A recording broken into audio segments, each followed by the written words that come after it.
they miss their mom who's passed on. And I said, you know what I do when I miss my grandmother? I cook food the way she would. Yes. So even though we're trying to be healthier, her pumpkin had sugar. We're not going to play sugar We're gonna put butter. sugar in there. And that's the love. You're like a bit extra. And my Exactly. son gets surprised, like, oh, this is This is sweet. nice. This is a treat.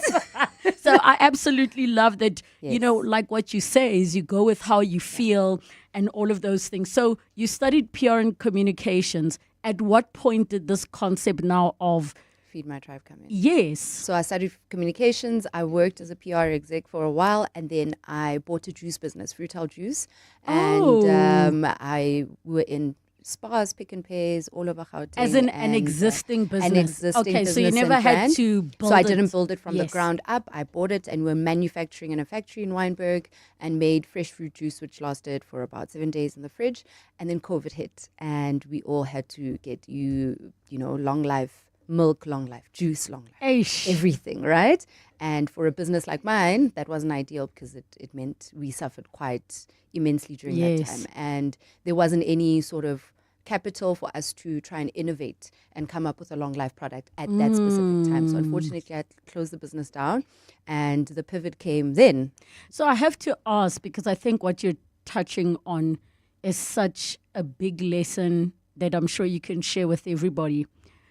When COVID happened and you're kind of watching the train moving and Yeah. it's like, you're like, are we jumping Are off we of the jumping on moving or train? off? Yes. So at what point did you realize in this thing of we need to try our best to keep up with the times, which is, you know, we can't do the fresh thing anymore because it requires daily deliveries and all of those things. At that moment, what was the conversation? Was it like, okay, how are we innovating? Was it looking at what other people are doing? Talk us through it, because I know there are many people listening, not just in the food industry, but just in business, business in that general. find themselves in a situation where they have to be like, okay, what are we doing? Yeah. And it's that, right? So I bought this business, and at the time that I bought it, it was going through a really bad time. And then I got a SAB sponsorship, basically. And at the time that the money came from SAB, it was COVID, right? So now you're sitting with this amount of money that you've been given by a business in order to boost your collateral, in order to boost your business and the marketing spend on it. And I had to decide whether I was going to pay salaries or I was going to innovate the business. And unfortunately, it came to that. We couldn't afford to innovate. The ideas were there. We had all these amazing ideas. I wanted to make, you know, juices with fruits now and vegetables and incorporate more preservatives so that it lasts longer. But unfortunately, at the time, no one was willing to give us the money to do it because everyone was worried about what was happening in the economy, right? And the business ideas and all of that are still there, right? Yeah. I own the IP, and I know that one day I can come back and basically open the juice business again. But at that time and period, it didn't work. Yes. It didn't work, and I had to sit down and speak to myself and say, if I do try and push forward and go through with the innovation at this current economical time, will it work?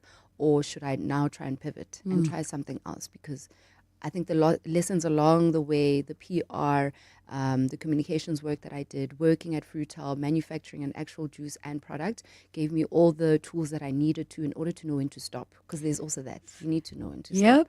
All right. Before we take a break, what was the final straw for you, which was like, all right, we're calling it quits? Was it because some people wait for the bank account to tell them, Yes. yay, and you know, whereas others can say, Yeah. okay, at least with this little bit, we can pay people. Like, what was the final straw? The final straw was when because what happens with small businesses, you have a 90-day policy with most retailers, right? And it's not realistic when you're a small business. Yes. Because if you're waiting for 3 months in order to get a payment, that means by the time that June hits and COVID had hit for a year now, and the time that you're sitting on July, it's March, you can already see that by the time it's March, I won't be able to even pay a single salary. And it was at that moment when I sat and I said, guys, there's 17 of you. I haven't let go of any staff during this period. I was able to retain.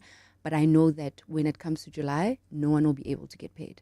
And unfortunately, we're going to have to liquidate and close it down. And But it came down to that. Respect to you for preempting. Yeah. I think many people found themselves where the bosses maybe they could see that things were falling apart, but they didn't communicate and give people an opportunity to go and sort themselves out. We take a break. When we come back, we continue with our food features. We chat Feed My Tribe. Get ready to ponder push-up play Powerball and Powerball Plus for 54 million rand in total estimated jackpots this Friday. That's right. Play Powerball for an estimated 51 million rand and Powerball Plus for an estimated 3 million rand today. Buy your tickets now in store on nationallottery.co.za, the mobile app, cell phone banking, or simply dial *120 *7529# for USSD. Panda Push-up Play. Players must be 18 years old to play responsibly. eTuber is a proud operator of the National Lottery. Life moves fast and you're keeping up. So maybe it's time you gave yourself some credit with a Visa F&B credit card, a resource that actually helps you move forward. It's about tapping into opportunities, covering what matters, and having the freedom to pursue the things you want on your terms. Get credit that's flexible, guided, and reliable. Because when credit is done right, it doesn't hold you back, it backs you. Apply for a Visa F&B credit card online or visit your nearest branch today. Help changes everything. T's and C's apply. Credit is subject to meeting the qualifying criteria. F&B is a division of First Rand Bank Limited, an authorized financial services and credit provider. Zinzi, the Gen Z. Word on the street is you sold your car. Yes, and I needed a glow up. #no hustle, no hassle. So wait. The influencer got influenced by We Buy Cars. Oh yeah, no, absolutely. And they came to me. They checked the car, they gave me an offer. Oh, and they paid me immediately. Easier than an Insta Live, without the weird DMs at 2 a.m. I didn't understand half of the things you just said, but hey, We Buy Cars. Geared for the glow up, geared for you. What does extraordinary mean to you? Is it enabling world-class healthcare through telemedicine? Or empowering the delivery of water and electricity through smart meters? AI, cloud, enterprise apps, IoT and security. One seamless ecosystem. Together, let's build the extraordinary that sustains today and protects tomorrow. Start your journey at vodacombusiness.co.za. Further together, Vodacom Business. 702. Food feature. 20 minutes after 1 o'clock, we continue with our food feature as we chat Feed My Tribe with the published cookbook author and television personality Mulese Dadi. We take your calls with your questions and comments on 011 883 0702 and the WhatsApp line 072 7021 702. So we reach the part where now you have made the call, you have made the decision, but obviously you still need to get paid. So what are the things you started looking at when you are like, because it's almost like a reset. Yes. And I know there are many people listening right now who could possibly do with this advice of when it was now the reset, you're liquidating, you're pausing. Let me call it pausing this thing. What did you start to look at to say, okay, cool, what are my skills? Like, how did you get into that next step? So we take this pause and I'm now home because it's lockdown. Yep. And now you have to face your problems, right? There's no running away from Girl. it, gymming it. Nothing. You're just like, okay, what do we do? The bank did not forget that we owed them money. Right? They didn't forget. So then the pause then took me back to my love. And I sat down with my life coach. We were on a call and I was weeping, crying, saying, I feel like a failure, one, because I put my identity into my brand, which was Fruital.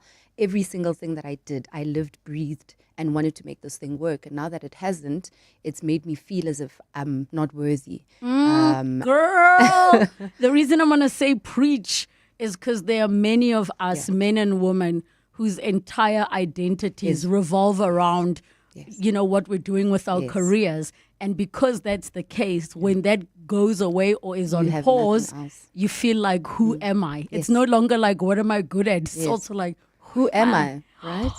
And it was literally a who am I moment. What do I love? And she was like, let's go back to what you love. I've known you for years. And the one thing that's always consistent in all of our notes is food. You talk about how much your grand loved cooking. You talk about how much you love cooking.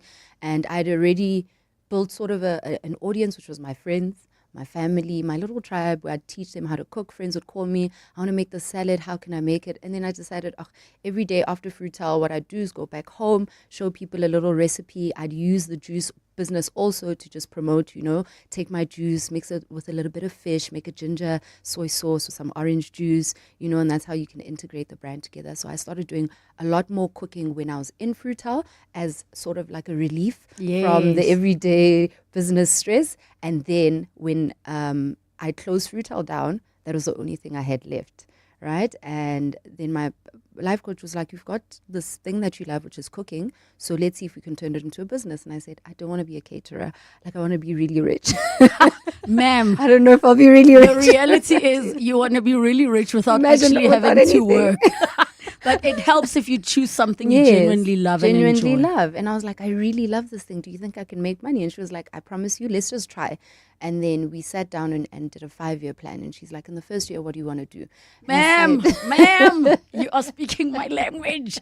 Because I love that you are saying that so many people, I think because of desperation, we don't want to think as far as 5 years. And you can't see it, by the way, when you're in that. Because you can't even see next week. You can't even see tomorrow. Yes. So you did your 5-year plan, and I have to ask, did you hold yourself back in your 5-year plan? I did. Ma'am. Because remember, at that time, I'm rock bottom. I've just closed a business down. I've let 17 people down. My heart hurts, because you're sitting there going, there are people who are actually breadwinners, and now I'm not able to sustain. So it's 17 families. 17 families that I've let down, outside of letting myself down. So you're sitting with that guilt and that shame, and we did that, and she was like, what do you want to do? I'm like, look, I already cook for people online, so let me just do it face to face. So I want to do interactive ones where people actually see the food, they smell it, and I can basically explain to them what it is that they're doing, right? We did that, and I said, I'd do that in year 1. And then she said, year 2, and I said, I'll take out merchandise, I'll do little aprons and all of that. And she was like, okay, that's cool. Year 3 and 4, I'm like, all 3 and 4 will sustain what we've already started, and then work with more brands, develop more recipes, grow my following on my Instagram page, and make it a business. And she was like, cool. And in year 5, I said, year 5, maybe year 5 and 10, let's consider a cookbook. I think it's going to take a while, so we'll consider a cookbook when people have already sort of established and know my name and know who Feed My Tribe is, because I didn't think I was worthy of having a cookbook without having this huge brand name. And all of those happened within 2 years. Ma'am, can I just say, now let's quickly talk about your fantastic cuisine. Somebody today, I'm telling all my listeners, I'm not telling you, somebody decided to bring me alcohol in a cake today. So if I say anything, it is against that I'm not supposed to say. It's against my will. Listen, the reason I was so excited is because I've been telling people my little hack. Yes. As in to make yourself a little warm adult drink. Okay. And what I usually put in it is I take those like instant cappuccino sachets. Okay. Then I'll add like a teaspoon of white hot chocolate for flavor, like that Woolies powder white hot chocolate. Yes. And then, babes, usia 20% or amarula. So when you said, this is what I said, this is a woman of my heart, because you literally made my heart drink. And when you said white chocolate, I said, what? Okay, tell us please about the brownie tiramisu decadence that I have to hide from my son because there's alcohol in it. I'll make him something. So literally when I came in today, I usually do a lot of like savory foods, and I was like, today let's make something sweet, let's make something sweet for you. And I decided to do a tiramisu chocolate brownie, and it's a chocolate brownie with dark chocolate pieces inside. It's got white chocolate pieces that are grated in, so they melt in there. You won't be able to see them, but once you like dig in, you'll be able to taste it. And then on top is a beautiful layer of an amarula tiramisu. Oh, listen, it was so delicious. But please tell us just about your cooking classes, because I think it's, there can't be even enough of these offerings, not just for couples, but also for individuals. Talk to us about your classes. So my classes came out of a lot of requests online from the tribe, basically saying, I'm so scared of the kitchen and I'm terrified of cooking, right? I've just gotten married and the first place that they plunged me to was the kitchen. What do I do?